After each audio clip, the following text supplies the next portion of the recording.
So with 2 more sleeps left until Jobkeeper is gone, I want to talk about Jobkeeper and your choices. Welcome to episode number 23 of In the Car with Clint. So, as I said, Jobkeeper is almost done, and that is going to impact a lot of you. Now, I've been thinking about this probably for the last 3 or 4 days over the weekend. I like to try and plan my in the cars a little bit more now that we're into the 20s. And I had a few people ask me, what do I think? My wife was actually like, how do you think this is going to impact the world? And so I thought it would be a good thing to talk about today. Now, ultimately, in life, everyone has choices.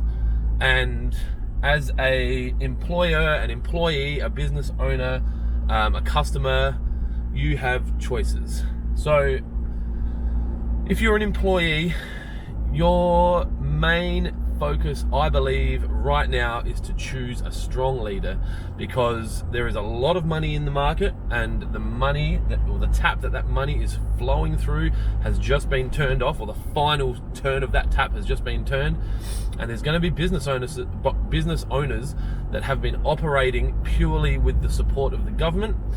And it's very easy to throw an extra $2, $3 or $4 an hour to that employee that you want to get to come across from the competitor when the money's not yours. But when you're put into a position where you actually have to do the business and work hard, it's back to letting the market decide.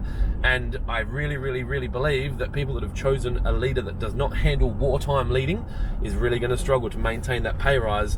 And guess what? When you go knocking on the old boss's door and asking for your job back because the $3 pay rise that old mate down the road offered you is no longer being supported by Mr. Scott Morrison, you're going to be in a lot of trouble. So I really, truly encourage you to choose leaders right now that are going to lead you through tough times as well as good times. I know that sounds funny because we've just come out of, well, we're still at the end of a COVID impacted economy, 12 months of COVID impact. But there's been so much government support, and obviously different industries have been impacted differently. I can only reference the industries that I'm directly connected to, which are the building and construction industry, the landscaping industry. There's just so much money in the markets, but that money's not going to be there forever. So if you do move for an extra $3 an hour, enjoy it. Hopefully your leader has used that money intelligently, and they become a stronger business, and that you have a job that is secure. But if you haven't, be prepared to step back, further back than you were before, potentially.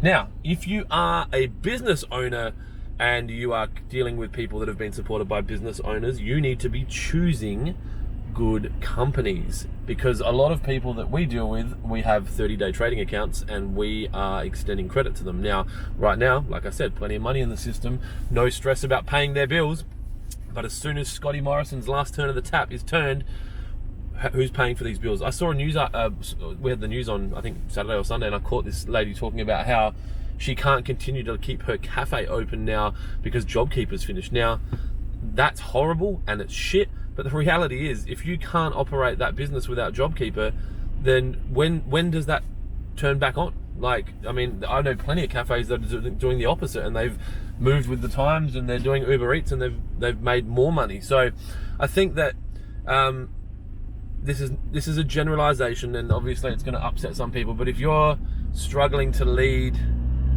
in supported times, you're not going to be able to lead in non-supported times, and you're not going to be paying your bills. So who you extend your credit to and the people you have relationships with is going to matter in the next 6 to 18 months, because if they can't get stock because they're not good operators, or they can't hold stock because they don't have good cash flow, or they can't keep good staff because they can't pay them the Jobkeeper pumped money, then they're going to struggle. And if they fall down and they owe you money, they're either going to put a dent in your cash flow, or they're going to drag you down with them. You don't want people to grab onto your shirt and pull you in when they fall into the pool.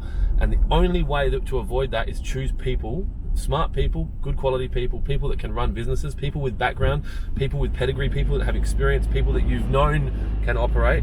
Deal with those people, and the likelihood of them falling in the pool is heavily reduced, and you will be well protected. So that is it, people. Jobkeeper tap is about to be turned off, and now it's time for you to make good choices about who you work for and who you work with. I hope you make good choices. Thanks for tuning in to episode number 23 of In the Car with Clint. If you have any questions whatsoever, stick them in the comments, and I will talk to you soon.